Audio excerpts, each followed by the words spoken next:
जनाब का नया व्लॉग आया और उस व्लॉग में फालतू की चीज़ों के अलावा और कुछ नहीं है। पता नहीं क्यों आजकल इतने इरिटेटिंग हो गए हैं कि उसमें कुछ भी एफर्ट्स डालने की कोशिश ही नहीं करते और ऐसी ऐसी बातें करते हैं कि जिनको देखकर ये लगता है कि हम ये क्यों देख रहे हैं या ये टाइम कैसे पास करें, जो 2-3 मिनट इन्होंने फालतू के ही ख़राब किए हैं।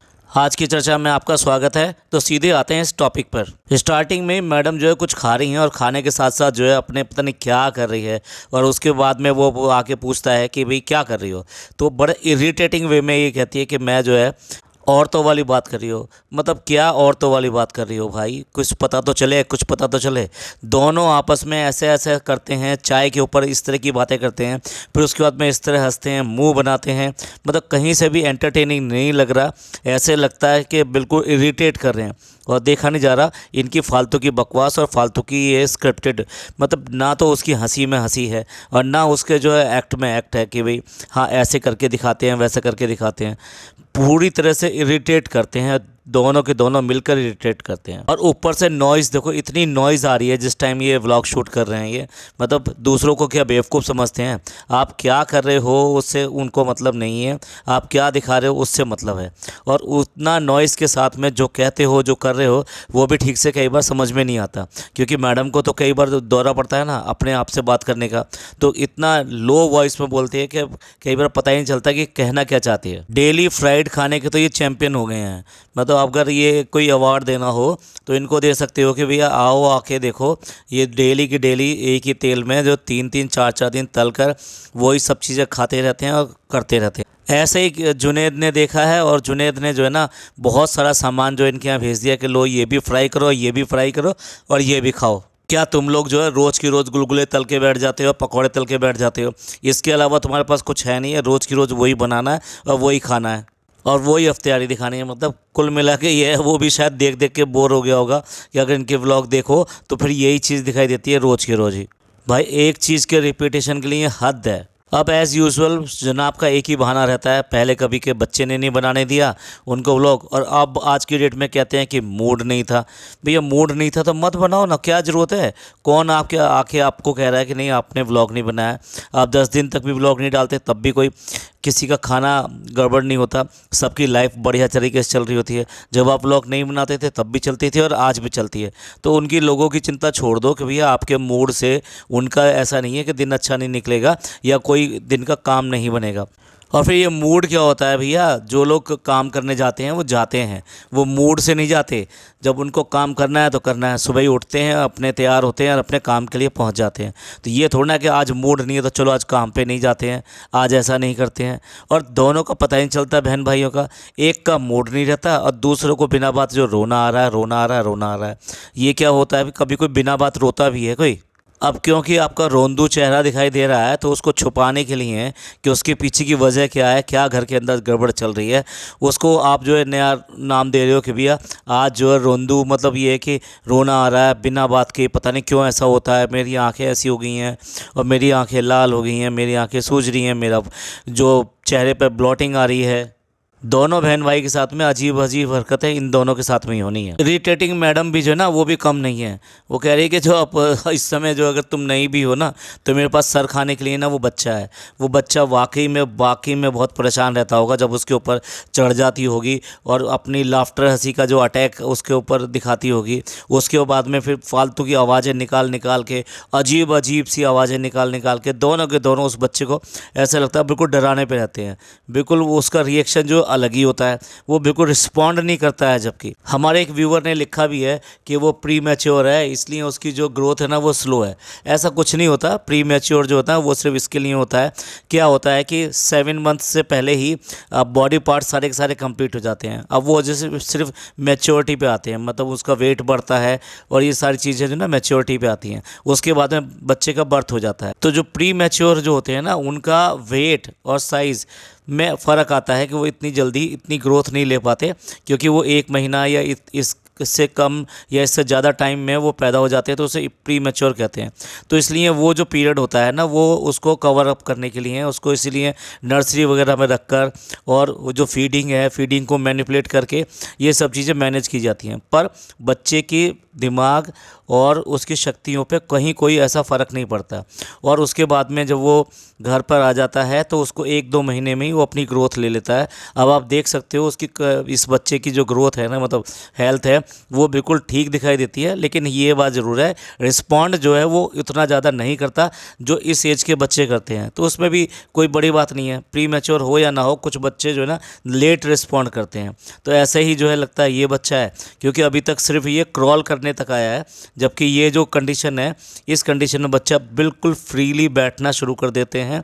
और कुछ बच्चे तो इतने तेज होते हैं कि वो सहारा के साथ में खड़े होना भी शुरू कर देते। लेकिन कुछ भी कह लो, देखकर अच्छा लगता है कि इसको ये कितना ही उसको कोशिश कर लें, लेकिन वो इतना रिस्पॉन्ड नहीं करता। हाँ, रिस्पॉन्ड जो सबसे ज़्यादा वो करता है ना, वो अपनी नैनी को ही करता है, क्योंकि वो प्रॉपर वे में उसका केयर करती है और उसको उसी तरीके से खिलाती है। इस तरह की आवाज़ों से, इन सब से उसको डराने की कोशिश नहीं करती। अब मैडम कह रही हैं कि दोनों मम्मी जो है ना, वो इसके किस्से सुनाती हैं इसको देखकर, इसकी ग्रोथ को देखकर कि अब ये फर्स्ट टाइम ये कर रहा है, ये फर्स्ट टाइम ये कर रहा है। तो जब उनके बचपन थे, यानी कि मैडम का बचपन था या फिर जो है जो डब्बा का बचपन था, उससे जो सिमिलरिटी वो बात करती हैं कि क्या क्या सिमिलरिटी है, किस तरह से इन लोगों की ग्रोथ हुई थी और बच्चे की ग्रोथ कैसे हो रही है। वाह, आप मतलब एक नई नई बात जो है हर बार बताना शुरू कर देती हो। उसको बैठने को तो तुम यहाँ टाइम देती नहीं हो, वो मुश्किल से जो खाना देने आती है और जो उसी टाइम में थोड़ा सा बच्चे को खिला के और चली जाती है। ये बच्चा कभी भी बाहर तो जाता ही नहीं है, जबकि हमने तो ये देखा है कि बच्चा है तो वो अधिकतर दादी और जो है दादा और बुआ चाचा इन लोगों के पास ही ज़्यादा खेलता है और मदर के पास टाइम होता है अपने घर को काम निपटाने का। नॉर्मली जब बच्चा रोने लगता है फीडिंग के लिए, तब उसको आवाज़ लगती है कि बेटे इसको दूध पिला दो, या फिर जो है उसको मतलब डायपर वगैरह उसका चेंज करने की ज़रूरत आती है कि बेटा देखो इसने ऐसा कर दिया, इसका ये आके चेंज कर दो, और उसके बाद वो फिर दोबारा से वो खेलने पर लग जाते हैं। तो ऐसे ही बच्चे का जो है होता है, और फिर इसी से ही बच्चे की ग्रोथ होती है। जब अलग अलग हाथों में जाता है और वो लोग बात करते हैं और अलग अलग तरीके से उससे इंटरेक्ट करते हैं, प्यार से बात करते हैं, तो बच्चे का जो ग्रोथ होती है ना, वो अलग ही होती है। और मैडम को तो झूठ झूठ बोलने से मतलब नहीं है, उनको तो बस सिर्फ ये दिखाना है कि भाई ये सारी चीज़ें बिल्कुल नॉर्मल तरीके से चल रही हैं जैसे दूसरे घरों में होता है। पर इस घर में नॉर्मल कुछ नहीं होता, इस घर में अलग ही चीज़ें होती हैं। यहाँ पर ये नहीं है कि दादी और ये सब जो है, यहाँ तो सिर्फ और सिर्फ उसको भी नैनी बना के रख रखा है, वही कर रही है। एक दिन आएगा जब ये वाली चीज़ भी चली जाएगी, तब देखना फिर नैनी का क्या हाल होता है, या नैनी कहाँ रहती है कहाँ नहीं रहती है। 5 BH के फ्लैट में उसको एक छोटी सी जगह नहीं है, उसको उसके लिए अलग ही फ्लैट लेकर दिया है, जबकि वो पूरा दिन सुबह की चाय बनाती है और चाय बनाने के बाद में सारा दिन यहीं लगी रहती है और बच्चे के साथ ही लगी रहती है। फिर भी 5 BH के फ्लैट में जो है उसके लिए जगह नहीं है कि भी वो वहाँ पर आराम से रह सके और बच्चे का ध्यान रखना हो या जो भी हो वो आराम से कर सके। पता नहीं रात भी जो कैसे बिताते होंगे ये उसके साथ में, जब दिन उसके साथ नहीं बिताते तो रात कैसे करते होंगे। अब जनाब भी कह रहे हैं कि मेरे से अब ज़्यादा इंटरेक्ट होने लगा है। जब मैं वहाँ पे था, झलक में था, तो मैं इतना इंटरेक्ट नहीं कर पाता था, अब ये मेरे से ज़्यादा इंटरेक्ट करने लगा है। जनाब आपने कहा था कि मैं सब काम छोड़ दूँगा और मैं अपने बच्चे के साथ में टाइम स्पेंड करना चाहता हूँ, और उसके बाद में भी आपने कहाँ टाइम स्पेंड किया। आज की डेट में यही है कि आपको बच्चे को बाहर की तरह से ट्रीट करना पड़ रहा है जैसे कि बाहर के लोग होते हैं, और आप ये कह रहे हो कि अब वो इंटरेक्ट करने लगा है। एक स्पेशल नोट करने वाली बात, दोनों का डब्बा भी और फनी भी सोफे पे बिल्कुल अकेले बैठे हैं, गुमसुम बैठे हैं, और बाकी सब लोग अफ्तियारी के लिए दुआ कर रहे हैं, ये सब कर रहे हैं। इससे साफ पता चलता है कि दोनों का रोज़ा नहीं है, धोखा देने के लिए कुछ भी दिखाते रहते हैं, लेकिन ये पक्की बात है इन दोनों का रोज़ा नहीं है। इनके चेहरे और इस सब से भी पता लग रहा है कि इनको कितना एम्बरेसमेंट फील हो रहा है और कितना अजीब लग रहा है कि यहाँ पर इस तरह से बैठकर। भैया जनाब ने भी देख लिया कि कुछ भी कर लो, कुछ भी कर लो, यहाँ इस घर में कुछ होने वाला नहीं है। और माँ की हेल्थ के लिए जो इतना जो राजा बेटा बनते थे ना, आज उन्होंने भी कह दिया भी लो खाओ, रसगुल्ले खाओ, गुलाब जामुन खाओ, जलेबी खाओ, पूरी पूरी प्लेट खा लो आज से पूरी की पूरी, और अम्मी को वो पूरी पूरी प्लेट थमा दी।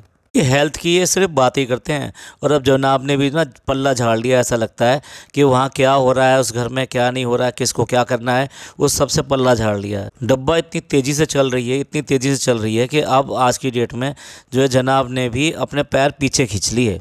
अब गिव अवे की बात करते हैं। गिव अवे के लिए जो है वो कह रही है, डब्बा कह रही है कि मैं कैसे मेंस की चीज़ें दे दूं, और मेरे को क्या पता कि मेंस को क्या अच्छा लगता है या क्या अच्छा नहीं लगता। असल में क्या है, तेरे को बहन फ्री की आदत पड़ गई है। जो फ्री की चीज़ें आती हैं उन्हीं को ही वो आगे जो है सरकाना चाहती है, और उसमें भी वो देना चाहती है जो कि इसके यूज़ की नहीं है, या भी ये कह लीजिए कि इसे पहन चुकी है या उसको आएंगी नहीं, ऐसी चीज़ों को वो आगे सरका देना चाहती है। तो वो बिल्कुल भी खर्चा तो करना नहीं चाहती। वो बात दूसरी है कि दिखाने के लिए कि नहीं हम जो है इससे भी बेटर करेंगे, बाहर जाकर वो लेकर आइए, पर्स लेकर आइए। अरे भाई, सबसे ज़्यादा ज़रूरत कपड़ों की होती है, हम कितनी बार कह चुके हैं। हो सके तो कपड़े बांटो। लेकिन अब लग रहा है उसको मज़ा आ गया है, क्योंकि उसे एंगेजिंग मिल रही है अपने इंस्टा अकाउंट पे, इसलिए वो चाहती है भर भर के कमेंट आएँ, बहुत सारे कमेंट आएँ, और उस कमेंट के बेसिस पे फिर वो उसका ड्रॉ निकाले। तो इस तरह से उसकी रीच जितना हो सकता है उतनी ज़्यादा इस टाइम में बढ़ जाएगी। अब जनाब को भी ये दिखाई दे रहा है कि भैया इसने तो अपनी रीच बढ़ा ली, तो अब मेरे को भी कुछ करना चाहिए। जबकि जनाब कहीं कोई कुछ भी नहीं करते हैं, डब्बा फिर भी थोड़ी बहुत ऐसी चीज़ें करती रहती है। अब जनाब को भी लगा। अब बताइए, इस टाइम में जनाब को और मैडम को गिव अवे नहीं पता। भैया किसके व्लॉग देखते हो आप? कहते तो हो कि व्लॉग देखते हैं, ये सब करते हैं। किस दुनिया में रहते हो? आपको यही नहीं पता कि गिव अवे क्या होता है। ना जाने कितने चैनल और कितने व्लॉगर्स जो है गिव अवे करते रहते हैं और लोगों की मदद करते रहते हैं। इवन देन बड़े बड़े गिव अवे किए जाते हैं, जैसे लैपटॉप वगैरह देना, इस तरह की चीज़ें देना। और यहाँ तो इन्होंने वैसे भी बांध दिया कि भाई ये यहाँ के लिए है गिफ्ट, ये बाहर के लिए नहीं है और वहाँ के लिए नहीं है। लोग जो इस तरह के गिव अवे करते हैं ना, वो नेशनल की और इस तरह की इंटरनेशनल की कोई सीमा नहीं रखते, जो उनको व्लॉग में कमेंट करते हैं। अब देखो, इनके कमेंट तो वैसे भी जो है, इनके व्यूवर्स जो है 80% तो बाहर के हैं, तो उनको तो मिलेगा नहीं, मिलेगा सिर्फ यहाँ के। और उससे भी पहले सिलेक्शन था कि भैया ये जो होने चाहिए वो ज़रूरतमंद होने चाहिए और नहीं होने चाहिए। अब जनाब जो है वो पूछ रहे हैं, मतलब ऐसे काम के लिए भी वो पूछ रहे हैं कि मैं ये करूं या ना करूं। भैया आपकी मर्ज़ी है, आपको लग रहा है ना कि अब मेरे को भी इतनी रीच चाहिए, तो आप भाग कर करोगे। कमेंट चाहे कुछ भी आए, ये पोल भी और कुछ नहीं है, रीच बढ़ाने का तरीका है। उस पोल में क्या रिजल्ट आना है सबको पता है, 100% पता है। तो जनाब किस तरह की बातें कर रहे हो? बस आपका पूछना रह गया है, बस मतलब आपकी अनुमति चाहिए, उसके बाद में तो गिव अवे। और जो बात कर रहे हैं, ऐसे बात कर रहे हैं जैसे कितनी बड़ी चीज़ देने वाले हैं।